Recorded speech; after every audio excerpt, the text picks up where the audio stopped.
வணக்கம். ஜெம் செய்திகளுக்காக சதீஷ் ராஜகோபால். இந்திய நேரப்படி இரவு 8:30 மணி செய்திகள். முதலில் ஜெம் தலைப்பு செய்திகளை காணலாம். ஓணம் பண்டிகை மக்களிடையே மகிழ்ச்சி, ஒற்றுமை உணர்வுகளை வளர்க்கிறது. கேரள மக்களுக்கு வாழ்த்து தெரிவித்தார் பிரதமர் நரேந்திர மோடி. நேபாளத்தில் ஏற்பட்ட திடீர் வெள்ளம் பெருக்கு பேரழிவை ஏற்படுத்தி உள்ளது. நேபாளத்திற்கு சுற்றுலா சென்ற தமிழகத்தைச் சேர்ந்த 57 பேர் சிக்கியுள்ளதாக அதிர்ச்சி தகவல். இஸ்லாமிய சொந்தங்களுக்கு மிலாடி நபி வாழ்த்துக்கள் தெரிவித்துள்ளார் நாம் தமிழர் சீமான். நேபாளத்தில் வெள்ளத்தில் சிக்கியவர்கள் பாதுகாப்பாக மீட்கப்பட்டு பத்திரமாக தாயகம் திரும்பிவிட வேண்டும். எல்லாம் வல்ல இறைவனிடம் அதிமுக பொதுச் செயலாளர் எடப்பாடி பழனிசாமி வேண்டுதல். அரசு கேபிளை முடக்க தாவேக அரசு முயல்கிறது. தமிழக பாஜக தலைவர் நயினார் நாகேந்திரன் குற்றச்சாட்டு. இனி விரிவான செய்திகளை காணலாம்.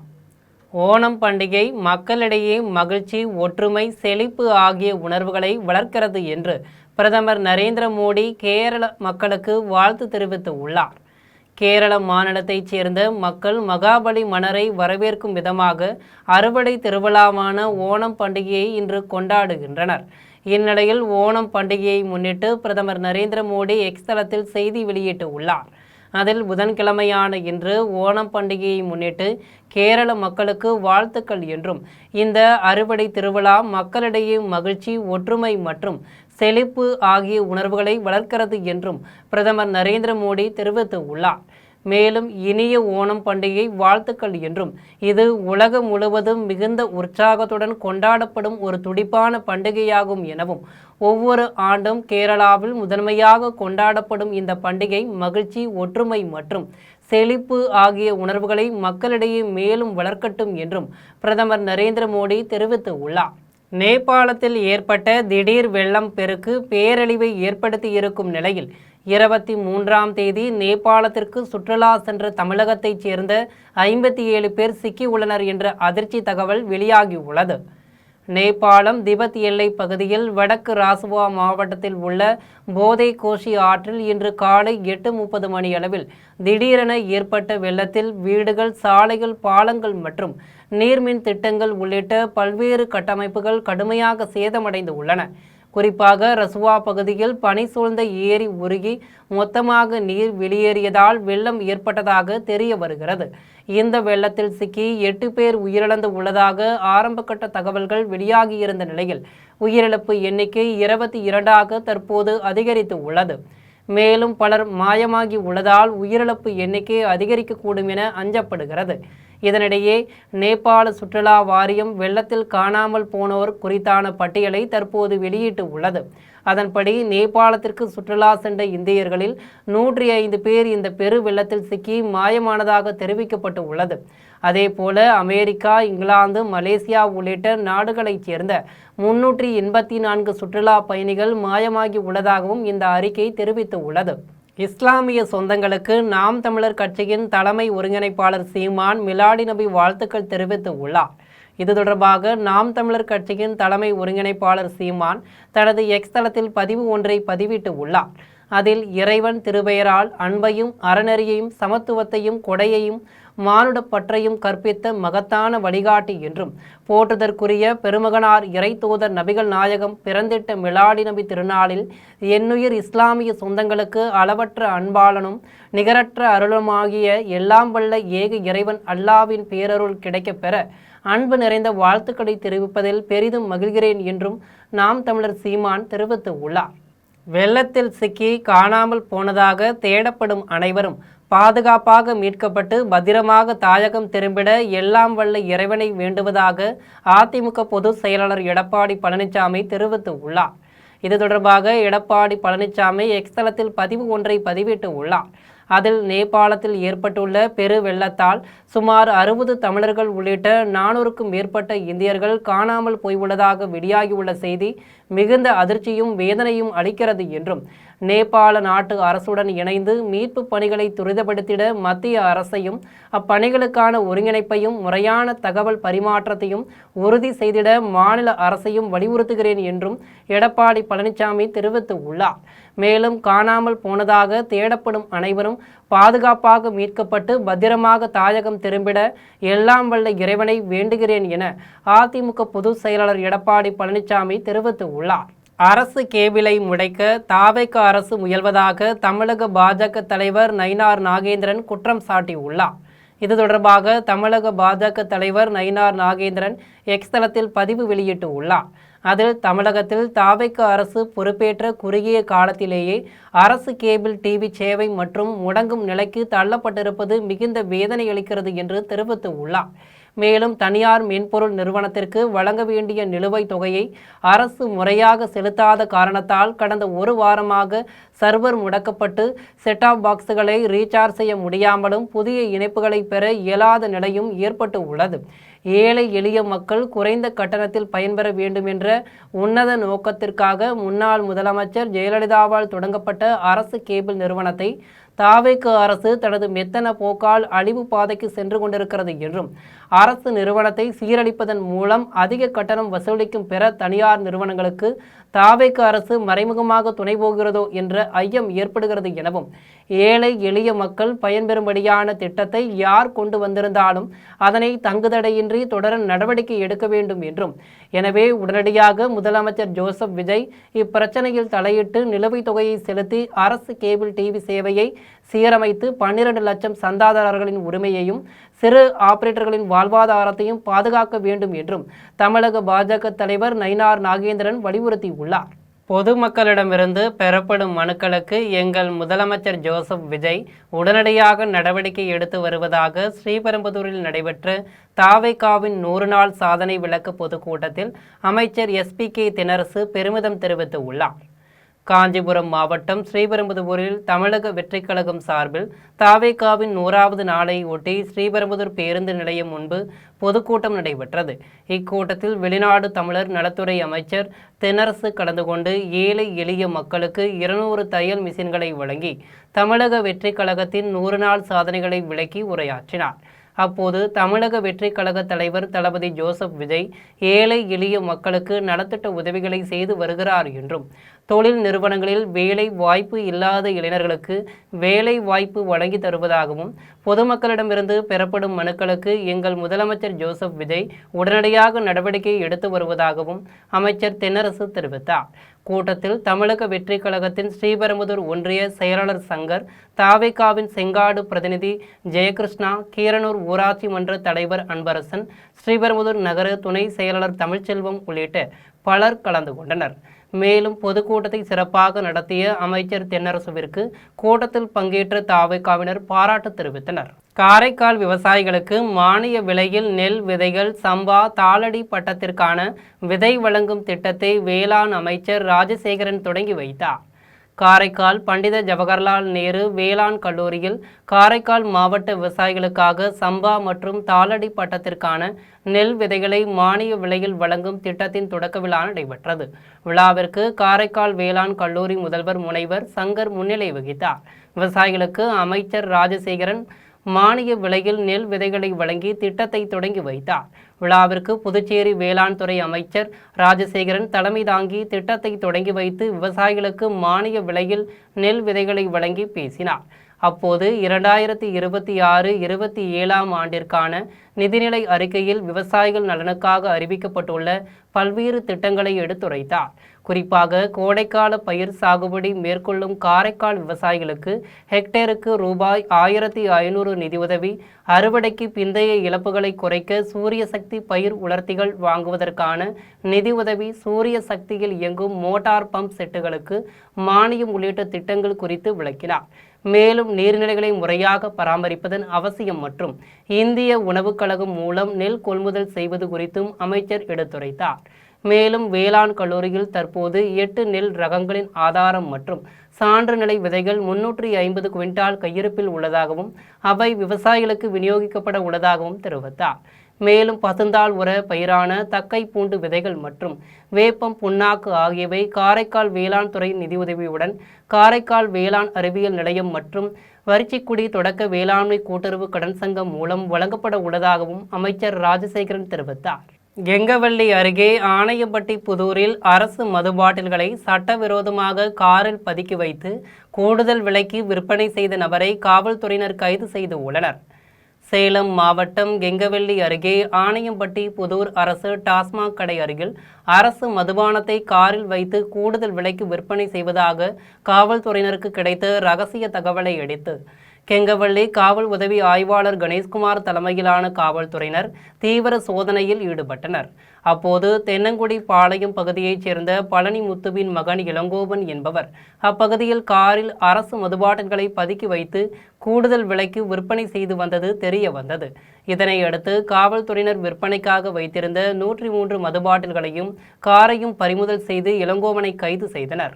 24 வாகனங்களை ஒப்பந்த அடிப்படையில் வாங்கி சென்று வாகனத்தை வெளியூரில் அடமானம் வைத்துவிட்டு மோசடியில் ஈடுபட்ட நபர் மீது நடவடிக்கை எடுக்க கோரி பாதிக்கப்பட்ட வாகன உரிமையாளர்கள் மாவட்ட காவல்துறை கண்காணிப்பாளர் அலுவலகத்தில் புகார் மனு அளித்து உள்ளனர்.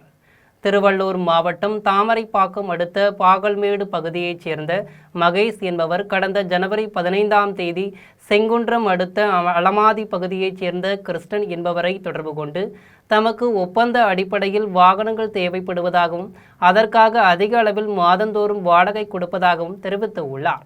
அதன் பின்னர் கிருஷ்ணன் என்பவர் வேலூர், ஆவடி, பட்டாபுரம், பூந்தமல்லி மற்றும் திருப்பத்தூர், கோயம்புத்தூர் உள்ளிட்ட 8 மாவட்டங்களைச் சேர்ந்த தன்னுடைய நண்பர்களை தொலைபேசி மூலமாக தொடர்பு கொண்டு தமக்கு தெரிந்த நண்பர் ஒருவர் பெரிய அளவில் தொழிற்சாலையில் ஏற்றுமதி இறக்குமதி செய்வதற்காக கான்ட்ராக்ட் எடுத்துள்ளதாகவும் அதற்காக அதிக அளவில் வாகனங்கள் தேவைப்படுவதால் உங்களுடைய வாகனங்களை ஒப்பந்த அடிப்படையில் மகேஷ் என்பவரிடம் கொடுத்தால் மாதம் ரூபாய் 25,000 வாடகை தருவதாக சொல்லியுள்ளார் என கிருஷ்ணன் தெரிவித்து உள்ளார். இந்நிலையில் கிருஷ்ணன் மீது ஏற்பட்ட நம்பிக்கையின் காரணமாக அனைத்து நண்பர்களும் போலிரோ, பிகாப், ஈச்சர் வடா, ஜோஸ் உள்ளிட்ட 24 வாகனங்களை வாகனங்களின் உரிமையாளர்கள் பாகல்மேடு பகுதியில் உள்ள மகேஷின் வீட்டிற்கு சென்று 10ஆம் தேதியிலிருந்து 15ஆம் தேதிக்குள் ரூபாய் 25,000 மாத வாடகையை ஒவ்வொரு வாகன உரிமையாளர்களின் வங்கிக் கணக்கில் செலுத்த வேண்டும் என ஒப்பந்த பத்திரத்தில் கையெழுத்திட்ட பின்னர் 24 வாகனங்களையும் மகேஷிடம் ஒப்படைத்தனர். இதனையடுத்து ஒரு சிலருக்கு மட்டுமே மாத வாடகை வங்கிக் கணக்கில் சென்ற நிலையில் மற்ற வாகன உரிமையாளர்களுக்கு மாத வாடகை வராததால் தலைமறைவாக இருந்த மகேஷை பிடித்து வெங்கல் காவல் நிலையத்தில் ஒப்படைத்தனர். அதன் பின்னர் மகேஷிடம் காவல்துறையினர் விசாரணை செய்ததில் 24 வாகனங்களையும் பொள்ளாச்சியைச் சேர்ந்த கோபால் என்ற இடத்தகராரிடம் ரூபாய் 50 லட்சம் மதிப்பீட்டில் வாகனங்களை அடமானம் வைத்துள்ளதாக மகேஷ் தெரிவித்து உள்ளார். இதனிடையே பாதிக்கப்பட்ட வாகன உரிமையாளர்கள் வாகனங்களை மீட்டுத்தர கோரி திருவள்ளூர் மாவட்ட காவல்துறை கண்காணிப்பாளர் அலுவலகத்தில் புகார் மனு அளித்தனர். ஆனால் பாகல்மேடு மாசிலாமணி மகன் மகேஷ் என்பவர்கிட்ட இருந்து 24 வண்டி கொடுத்து நாங்கள் மோசடியில் ஈடுபட்டு இருக்கிறார். அவர் நாங்கள் 24 வண்டி அவர்கிட்ட ஒப்படைச்சிக்கிறோம். 3 மாதம் 4 மாதம் 5 மாதமாக தவணை தொகையும் தரல, வண்டியும் காட்ட மாட்டுறாரு. வெங்கல் ஸ்டேஷன், ஆவடி ஸ்டேஷன், சோழவரம் ஸ்டேஷனில் கம்ப்ளைண்ட் இருக்குது அவருக்கு. அதுக்கு காவல் நிலையமும் கம்ப்ளைண்ட் எடுக்க மாட்டேங்குது. அவங்க அப்பா முன்னாள் எஸ்ஐன்றதுனால ரிட்டையர்மெண்ட் ஆகிட்டு இருக்காரு. அந்த இம்ப்ளிமெண்ட்ஸை வச்சு அவர் எங்கேயுமே அவர் ஆண்டர் பண்ண மாட்டுறாரு. அதுக்கப்புறம் யாருக்கும் பணமும் போய் சேரல. எல்லாம் இந்த வண்டியை வச்சு தான் வாழ்வாதாரத்தை பண்ணின்னு இருக்காங்க. சத்துணவு துறையில் உள்ள 60,000 காலி பணியிடங்களை தமிழக அரசு நிரப்ப வேண்டும் என்ற கோரிக்கையை வலியுறுத்தி தமிழ்நாடு சத்துணவு ஊழியர்கள் அரசின் கவனஈர்ப்பு ஆர்ப்பாட்டத்தில் ஈடுபட்டனர். திருவள்ளூர் மாவட்ட ஆட்சியர் அலுவலக நுழைவாயில் முன்பு தமிழ்நாடு சத்துணவு ஊழியர் சங்கத்தின் சார்பில் திருவள்ளூர் மாவட்ட தலைவர் சிவா தலைமையில் சத்துணவு ஊழியர்கள் அரசின் கவனஈர்ப்பு ஆர்ப்பாட்டத்தில் ஈடுபட்டனர். ஆர்ப்பாட்டத்தில் அங்கன்வாடி மையங்களில் பணியாளர்கள் ஓய்வு பெற்ற மையங்களில் உள்ள காலி பணியிடங்களை கடந்த 8 ஆண்டுகளாக நிரப்பப்படாமல் இருப்பதால் ஒரு சத்துணவு ஊழியர் 4 அல்லது 5 அங்கன்வாடி மையங்களை சேர்த்து பார்க்கப்படுவதால் சத்துணவு ஊழியர்களுக்கு பணிச்சுமை ஏற்பட்டு பல்வேறு மன அழுத்தத்திற்கு ஆளாகி வருவதாகவும் சத்துணவு ஊழியர்கள் தெரிவிக்கின்றனர். மேலும் சத்துணவு துறையில் உள்ள 60,000 காலி பணியிடங்களை போர்க்கால அடிப்படையில் தமிழக அரசு விரைவில் நிரப்ப வேண்டும் என்ற ஒற்றை கோரிக்கையை வலியுறுத்தினர். இதில் மாநில தலைவர் சந்திரசேகரன், மாவட்ட துணைத் தலைவர் வெங்கடேசன், மாவட்ட செயலாளர் சுலோக்ஷனா, லூர்சாமி, மாவட்ட பொருளாளர் குணசுந்தரி உள்ளிட்ட 300க்கும் மேற்பட்டோர் கலந்து கொண்டு கண்டன கோஷங்களை எழுப்பினர். நபிகள் நாயகம் பிறந்தநாளை முன்னிட்டு முன்னாள் மாணவர் சங்கம் சார்பில் அரசு மருத்துவமனையில் சிகிச்சை பெறும் நோயாளிகள் மற்றும் மருத்துவமனை ஊழியர்களுக்கு மதிய உணவு வழங்கப்பட்டது. கடலூர் மாவட்டம் காட்டுமன்னார் கோயில் அருகே உள்ள லால்பேட்டை முன்னாள் மாணவர்கள் சங்கம் சார்பில் நபிகள் நாயகம் பிறந்தநாளை முன்னிட்டு காட்டுமன்னார் கோயில் அரசு மருத்துவமனையில் சிகிச்சை பெறும் நோயாளிகள் மற்றும் மருத்துவமனை ஊழியர்களுக்கு மதிய உணவு வழங்கப்பட்டது. நிகழ்ச்சிக்கு முன்னாள் மாணவர் நலசங்க தலைவர் பத்தகதீன் தலைமை தாங்கினார். நிகழ்ச்சியில் அரசு உதவி மருத்துவர் அரபாத் துன்னிஷா கலந்து கொண்டு மதிய உணவு வழங்கினார். நிகழ்ச்சியில் முன்னாள் மாணவர்கள் நலசங்க செயலாளர் மர்ஜக் நூல் மொழிபெயர்ப்பாளர் மௌலவி முகமது அன்சாரி, முகமது அயூப், கொளக்குடி முஸ்லிம் ஜமாத் தலைவர் ஜாகிர் உஷேன், பொருளாளர் முஜிபுர் ரகுமான், நியூ ஜவுலி ஹால் முகமது யூசுப், யுதாயு மஸ்ஜித் தலைவர் நிஜார் அகமது, இன்னாமுல் ஹக் உள்ளிட்ட நிர்வாகிகள் பலர் கலந்து கொண்டனர். அருப்புக்கோட்டை புதிய பேருந்து நிலையம் பகுதியில் அடையாளம் தெரியாமல் இறந்து கிடந்தவரின் உடலை மீட்டு காவல்துறையினர் விசாரணை மேற்கொண்டனர். விருதுநகர் மாவட்டம் அருப்புக்கோட்டை புதிய பேருந்து நிலையம் அருகே அரசு மதுபான கடையில் பாட்டில்களை சேகரிக்கும் அடையாளம் தெரியாத 60 வயது மதிக்கத்தக்க முதியவர் ஒருவர் உடலில் இரத்த காயங்களுடன் இறந்து கிடப்பதாக அருப்புக்கோட்டை நகர் காவல் நிலையத்திற்கு தகவல் கிடைத்தது. தகவலின் பேரில் சம்பவ இடத்திற்கு விரைந்து சென்ற அருப்புக்கோட்டை துணை காவல் கண்காணிப்பாளர் விக்னேஸ்வரன், ஆய்வாளர் சுஜாதா ஆகியோர் தலைமையிலான காவல்துறையினர் இறந்து கிடந்தவரின் உடலை மீட்டு பிரேத பரிசோதனைக்காக அருப்புக்கோட்டை அரசு மருத்துவமனைக்கு அனுப்பி வைத்தனர். மேலும் உடலில் இரத்த காயங்கள் இருப்பதாலும் பல இடங்களில் இரத்தம் சிதறி கிடப்பதாலும் யாரேனும் அவரை அடித்து கொலை செய்துவிட்டனரா என விசாரணை மேற்கொண்டனர். குடியாத்தத்தில் நபிகள் நாயகம் பிறந்தநாளை முன்னிட்டு சிறப்பு தொழுகையும் பொதுமக்களுக்கு அன்னதானம் வழங்கும் நிகழ்ச்சியும் நடைபெற்றது. வேலூர் மாவட்டம் குடியாத்தம் பஜார் பகுதியில் உள்ள சவுக் பள்ளி வாசலில் மிலாது நபிகள் நாயகம் பிறந்தநாளை முன்னிட்டு சிறப்பு சொற்பொழிவு நடைபெற்றது. இதில் பள்ளி வாசலின் இமாம் ஹஜ்ரத் ரஷீத் சாஹிப் கலந்து கொண்டு நபிகள் நாயகத்தின் வாழ்க்கை வரலாறு, நெறிமுறைகளை கடைபிடித்தல் உள்ளிட்டவைகளை குறித்து சிறப்பு சொற்பொழிவு நடைபெற்றது. அதனைத் தொடர்ந்து உலக மக்கள் அனைவரும் நோய் நொடியின்றி வாழவும் மழை வேண்டியும் சிறப்பு துவா நடைபெற்றது. இதில் சிறப்பு அழைப்பாளராக நகராட்சி தலைவர் சவுந்தரராஜன் கலந்து கொண்டு நபிகள் நாயகத்தின் தியாகத்தை உணர்த்தும் வகையில் சிறப்புரையாற்றினார். பின்னர் பொதுமக்களுக்கு இனிப்புகள் வழங்கினார். மேலும் ஏழை எளியோர்களுக்கு பிரியாணி வழங்கினார். இதில் நகராட்சி உறுப்பினர்கள் ஜாவித், கபீர் மற்றும் பள்ளிவாசல் நிர்வாகிகள், இளைஞர் அணியினர் உள்ளிட்ட பலர் கலந்து கொண்டனர். விருதாசலம் நகராட்சியின் அலட்சிய போக்கினால் 19வது வார்டு முழுவதும் குப்பை கிடங்காக மாறிவரும் அவலநிலை ஏற்பட்டுள்ளதால் விநாயகர் சிலை வைத்தாலாவது குப்பை கொட்ட மாட்டார்கள் என்பதற்காக அப்பகுதி குடியிருப்பு வாசிகள் விநாயகர் சிலை வைத்து வழிபாடு செய்தனர். கடலூர் மாவட்டம் விருதாச்சலம் நகராட்சிக்குட்பட்ட 19வது வார்டு பகுதியில் சரிவர குப்பைகளை வாங்கி செல்வதற்கு குடியிருப்பு பகுதிகளுக்கு தூய்மை பணியாளர்கள் வருவதில்லை என்றும், அப்படியே வந்தாலும் குப்பைகளை சேகரித்து ஓர் இடத்தில் மூட்டை கட்டி வைத்துவிட்டு சென்று விடுவதாகவும் குடியிருப்பு வாசிகள் குற்றம் சாட்டினர். மேலும் இப்பகுதியில் விநாயகர் சிலை வைத்தாலாவது குப்பைகளை கொட்டாமல் இருப்பார்கள் என்பதற்காக குடியிருப்பு வாசிகள் விநாயகர் சிலையை வைத்து விளக்கேற்றி வைத்து வழிபட்டனர். இந்நிலையில் தற்போது மழைக்காலம் தொடங்கியதால் தேக்கி வைக்கப்பட்டுள்ள குப்பைகளிலிருந்து துர்நாற்றம் வீசுவதாகவும் நோய் தொற்று ஏற்படும் அபாயம் இருப்பதாகவும் தற்போது பன்றி காய்ச்சல், பறவை காய்ச்சல் பரவி வருவதால் விருதாச்சலம் நகராட்சி நிர்வாகம் இதற்கு உடனடியாக தீர்வு காண வேண்டும் என்றும் குடியிருப்பு வாசிகள் கோரிக்கை விடுத்தனர். மதுபான கடையின் சுவற்றை உடைத்து 38 மது பாட்டில்கள் திருடிச் சென்ற நபரை காவல்துறையினர் கைது செய்து சிறையில் அடைத்து உள்ளனர். ராணிப்பேட்டை மாவட்டம் சோளிங்கர் அடுத்த மோட்டூர் பாண்டியநல்லூர் இடைப்பட்ட பகுதியில் அரசு மதுபான கடை செயல்பட்டு வருகிறது. இந்நிலையில் இரவு நேரத்தில் மதுபான கடையின் பக்கவாட்டு சுவர் உடைக்கப்பட்டிருந்ததைக் கண்டு ஊழியர் அதிர்ச்சியடைந்தார். இதுகுறித்து அவர் உடனடியாக சோளிங்கர் காவல் நிலையத்திற்கு தகவல் தெரிவித்தார். தகவலின் பேரில் சோளிங்கர் காவல் ஆய்வாளர் ராமச்சந்திரன் தலைமையிலான காவல்துறையினர் சம்பவ இடத்திற்கு விரைந்து சென்று ஆய்வு மேற்கொண்டனர். மேலும் இதுகுறித்து வழக்கு பதிவு செய்து விசாரணை நடத்தி வருகின்றனர். மேலும் மதுபான கடையில் பொருத்தப்பட்டிருந்த சிசிடிவி கேமரா காட்சிகளை காவல்துறையினர் ஆய்வு செய்தபோது செஞ்சியை சேர்ந்த குமார் என்பவர் மது பாட்டில்களை திருடி சென்றது தெரிய வந்தது. இதனையடுத்து குமாரை காவல்துறையினர் கைது செய்து நீதிமன்றத்தில் ஆஜர்படுத்தி சிறையில் அடைத்தனர். காஞ்சிபுரம் மாநகராட்சியின் மாதாந்திர மாமன்ற கூட்டத்தில் கொசு ஒழிப்பு பணிகளில் ரூபாய் பல லட்சம் ஊழல் நடைபெற்று உள்ளதாக மாமன்ற உறுப்பினர் கார்த்திக் குற்றம் சாட்டியுள்ளார். காஞ்சிபுரம் மாநகராட்சியின் மாதாந்திர மாமன்ற கூட்டம் அண்ணா அரங்கத்தில் உள்ள கூட்டரங்கில் மேயர் மகாலட்சுமி தலைமையில் நடைபெற்றது. 51 வார்டுகளை கொண்ட மாநகராட்சியின் கூட்டம் தமிழ்தாய் வாழ்த்துடன் தொடங்கியது. தொடர்ந்து தீண்டாமை ஒழிப்பு உறுதிமொழி ஏற்கப்பட்டது. இதனையடுத்து மேயர் தீர்மானங்களை வாசிக்க தொடங்கிய நிலையில் மாமன்ற உறுப்பினர்கள் தங்களது வார்டுகளில் நிலவும் பிரச்சினைகள் குறித்து விவாதங்களை முன்வைத்தனர். கூட்டத்தில் 48வது வார்டு மாமன்ற உறுப்பினர் கார்த்திக் பேசினார். அப்போது மாநகராட்சி பகுதிகளில் மேற்கொள்ளப்படும் கொசு ஒழிப்பு பணிகளில் ரூபாய் பல லட்சம் முறைகேடு நடைபெற்று உள்ளதாகவும், கொசு ஒழிப்பு பணிகளுக்காக பயன்படுத்தப்படும் டீசல் ஏற்கனவே கூட்டுறவு பெட்ரோல் பங்குகளில் கொள்முதல் செய்யப்பட்டு வந்த நிலையில் சமீப மாதங்களாக சுகாதார ஆய்வாளர் தனியார் பெட்ரோல் பங்குகளில் டீசல் கொள்முதல் செய்து வருவதாகவும், இதனால் மாநகராட்சிக்கு ரூபாய் பல லட்சம் இழப்பு ஏற்பட்டுள்ளதாகவும் குற்றம் சாட்டினார். மேலும் ஒவ்வொரு மாதமும் எவ்வளவு டீசல் கொள்முதல் செய்யப்பட்டது என்பது குறித்த பட்டியலையும் அதற்கான ஆதாரங்களையும் மாமன்றத்தில் முன்வைத்தார். இதேபோன்று பல்வேறு மாமன்ற உறுப்பினர்கள் தங்களது வார்டு பிரச்சினைகள் குறித்து விவாதங்களை முன்வைத்தனர். கூட்டத்தில் 112வது தீர்மானங்கள் நிறைவேற்றப்பட்டதைத் தொடர்ந்து மாதாந்திர மாமன்ற கூட்டம் நிறைவடைந்தது. சிதம்பரம் நகரில் மிலாது நபி விழாவை முன்னிட்டு நலத்திட்ட உதவிகள் வழங்கப்பட்டது.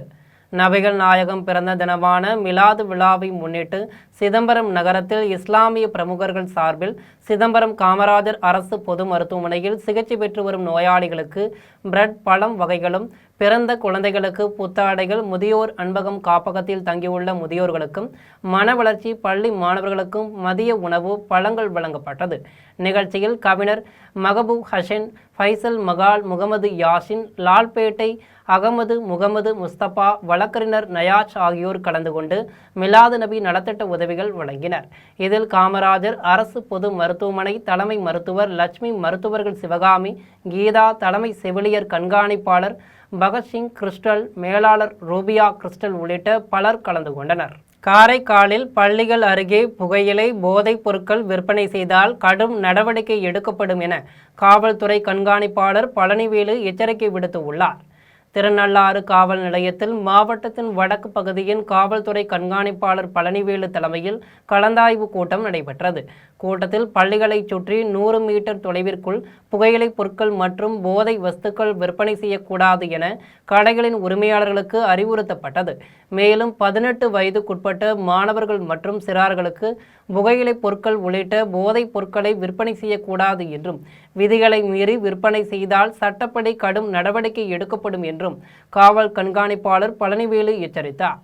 கூட்டத்தில் திருநள்ளாறு காவல் நிலைய ஆய்வாளர் பிரவீன், உதவி ஆய்வாளர் சுரேஷ் உள்ளிட்ட காவல்துறையினர், வியாபாரிகள், விற்பனையாளர்கள் மற்றும் பொதுமக்கள் பலர் கலந்து கொண்டனர். கடுமையான நடவடிக்கை எடுக்கப்படும் என்று அவர்களிடம் அறிவுறுத்தப்பட்டது. இது பள்ளிகளுக்கு அந்த 100 மீட்டருக்குள்ளே எல்லா புகைப்பொருட்களும் தடை செய்யப்படுது. அதுக்கிடையில் விற்றா சட்டப்படி என்னவோ படி நடவடிக்கை எடுக்குன்னு சொல்லி வழக்கு பதிவு செஞ்சு நடவடிக்கை எடுக்குன்னு சொல்லி முதல் கட்டமாக அவங்களுக்கு அறிவுறுத்தியாச்சு. விற்கக்கூடாது, இது தடை செய்யப்பட்டதுன்னு சொல்லியாச்சு. இது ஃபாலோ பண்ணி பல சோதனை ரெய்டெலாம் நடத்துவோம். இருந்தால் திரும்ப சட்ட ரீதியாக நடவடிக்கை. பெரம்பலூர் நகரில் பகல் மற்றும் இரவு நேரங்களில் வீட்டில் வைக்கப்பட்டிருக்கும் சிலிண்டர்கள் திருடப்படும் சம்பவங்கள் சமூக வலைதளங்களில் பரவி வைரலாகி வருகிறது. பெரம்பலூர் 4 ரோடு அருகே உள்ள மின்னகர் பகுதியில் ஆட்கள் நடமாட்டம் உள்ள நேரங்களிலேயே வீட்டின் காம்பவுண்டுகளுக்குள் வைக்கப்பட்டிருக்கும் சிலிண்டர்கள் காணாமல் போனது. இதேபோன்று மின்னகரைச் சேர்ந்த முருகேசன் என்பவரது வீட்டில் வைக்கப்பட்டிருந்த சமையல் எரிவாயு சிலிண்டரும் கடந்த 6ஆம் தேதி காணாமல் போனது. இதுகுறித்து முருகேசன் சிசிடிவி கேமரா காட்சிகளை ஆய்வு செய்தபோது இருசக்கர வாகனத்தில் வந்த மர்ம நபர் அதிகாலை 4 மணிக்கு காம்பவுண்ட் சுவர் ஏறி உள்ளே குதித்து அங்கு வைக்கப்பட்டிருந்த சிலிண்டரை தூக்கி கொண்டு அவசரமாக செல்லும் காட்சிகள் பதிவாகியிருந்தது. இந்நிலையில் இருவேறு பகுதிகளில் சிலிண்டர்கள் திருடப்பட்ட சம்பவங்கள் குறித்து பாதிக்கப்பட்ட முருகேசன் மற்றும் சக்திபாலன் ஆகிய இருவரும் கொடுத்த புகாரின் பேரில் பெரம்பலூர் நகர காவல் நிலைய காவல்துறையினர் விசாரணை மேற்கொண்டு வருகின்றனர். ஓமலூர் அடுத்த தீவட்டிப்பட்டி பேருந்து நிறுத்தத்தில் நிறுத்தப்பட்டிருந்த லாரியை கடத்திய நபர்களை ஆட்டோ ஓட்டுநர்கள் சாமர்த்தியமாக தடுத்து நிறுத்தி காவல் நிலையத்தில் ஒப்படைத்தனர். சேலம் பெங்களூரு தேசிய நெடுஞ்சாலையில் ஓமலூர் அடுத்த தீவட்டிப்பட்டி பேருந்து நிறுத்தத்தில் நிறுத்தப்பட்டிருந்த லாரியில் கரூரைச் சேர்ந்த லாரி ஓட்டுநர் காடீஸ்வரன் என்பவர் சாவியை விட்டுவிட்டு மதுபோதையில் தூங்கிக் கொண்டிருந்தார். இந்நிலையில் நள்ளிரவில் லாரியை திருடிச் சென்ற வெற்றிவேல் மற்றும் ராஜா ஆகிய இருவரையும் சந்தேகமடைந்த உள்ளூர் ஆட்டோ ஓட்டுநர்கள் சேத்துப்பாதை பகுதியில் ஆட்டோவை குறுக்கே நிறுத்தி அதிரடியாக லாரியை மடக்கி பிடித்தனர். இதுகுறித்து தகவல் அறிந்து சம்பவ இடத்திற்கு உடனடியாக வந்த தீவட்டிப்பட்டி காவல்துறையினர் லாரியை கடத்திய இருவரையும் கைது செய்து சிறையில் அடைத்தனர். ஆட்டோ ஓட்டுநர்களின் இந்த சாமோதிச்சமான செயலால் லாரி திருட்டு முறியடிக்கப்பட்ட சம்பவம் காடையாம்பட்டி பகுதியில் பெரும் பரபரப்பை ஏற்படுத்தியுள்ளது. நாகர்கோவிலில் தாவேக அரசின் 100 நாட்கள் நிறைவடைந்ததை ஒட்டி தாவேகாவினர் தூய்மை பணியாளர்களுக்கு சமபந்தி விருந்தளித்தனர். தமிழக வெற்றிக் கழக ஆட்சி பொறுப்பேற்று 100 நாட்கள் நிறைவடைந்ததை ஒட்டி தமிழகம் முழுவதும் தமிழக வெற்றிக் கழகத்தினர் தாவேகாவின் 100 நாட்கள் சாதனையை கொண்டாடி வருகின்றனர். அதன் ஒரு பகுதியாக கன்னியாகுமரி மாவட்டம் நாகர்கோவிலில் தமிழக வெற்றிக் கழகம் சார்பில் தூய்மை பணியாளர்களுக்கு ஏராளமான நலத்திட்ட உதவிகள் வழங்கப்பட்டன. அதனைத் தொடர்ந்து தூய்மை பணியாளர்களுக்கு சமபந்தி விருந்து அளிக்கப்பட்டது. சமபந்தி விருந்தில் தமிழக வெற்றிக் கழக நிர்வாகிகள் தூய்மை பணியாளர்களோடு சேர்ந்து சமபந்தி விருந்தில் கலந்து கொண்டனர். தாவேக்கு நிர்வாகி பால்ராஜ் முன்னிலையில் தாவேக்கு கிழக்கு மாவட்ட செயலாளர் மாதவன் நலத்திட்ட உதவிகளை வழங்கினார். தூய்மை பணியாளர்கள் அனைவரும் சமபந்தி விருந்தளித்த தாவேக்காவினரை பாராட்டி வாழ்த்தி சென்றனர். மீண்டும் ஜம் தலைப்பு செய்திகள். ஓணம் பண்டிகை மக்களிடையே மகிழ்ச்சி, ஒற்றுமை உணர்வுகளை வளர்க்கிறது. கேரள மக்களுக்கு வாழ்த்து தெரிவித்தார் பிரதமர் நரேந்திர மோடி. நேபாளத்தில் ஏற்பட்ட திடீர் வெள்ளம் பெருக்கு பேரழிவை ஏற்படுத்தி உள்ளது. நேபாளத்திற்கு சுற்றுலா சென்ற தமிழகத்தைச் சேர்ந்த 57 பேர் சிக்கியுள்ளதாக அதிர்ச்சி தகவல். இஸ்லாமிய சொந்தங்களுக்கு மிலாடி நபி வாழ்த்துக்கள் தெரிவித்துள்ளார் நாம் தமிழர் சீமான். நேபாளத்தில் வெள்ளத்தில் சிக்கியவர்கள் பாதுகாப்பாக மீட்கப்பட்டு பத்திரமாக தாயகம் திரும்பிவிட வேண்டும். எல்லாம் வல்ல இறைவனிடம் அதிமுக பொதுச் செயலாளர் எடப்பாடி பழனிசாமி வேண்டுதல். அரசு கேபிளை முடக்க தாவேக அரசு முயல்கிறது. தமிழக பாஜக தலைவர் நயினார் நாகேந்திரன் குற்றச்சாட்டு. இத்துடன் ஜெம் செய்திகள் நிறைவடைகின்றன. மீண்டும் ஜெம் செய்திகள் இரவு 12 மணிக்கு. உடனுக்குடன் செய்திகளை காண ஜெம் லைவ்.tv என்ற இணையதளத்தில் இணைந்திருங்கள். நன்றி, வணக்கம்.